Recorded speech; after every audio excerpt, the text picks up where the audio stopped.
Labels in machine learning. A label is the correct answer or output that you provide to a machine learning model during training.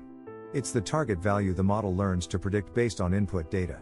Think of labels as answer keys in a textbook. Just as students learn by checking their work against the answer key, machine learning models learn by comparing their predictions to labeled examples. The model adjusts itself to minimize the difference between its predictions and the actual labels. In email spam detection, each email in the training dataset has a label indicating spam or not spam. The model learns patterns from thousands of labeled emails, like recognizing suspicious phrases or sender addresses.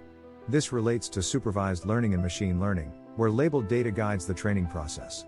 Labels enable the model to understand what spam actually looks like. Labels are fundamental to supervised learning, the most common approach in machine learning. Without labels, models cannot learn the relationship between inputs and desired outputs.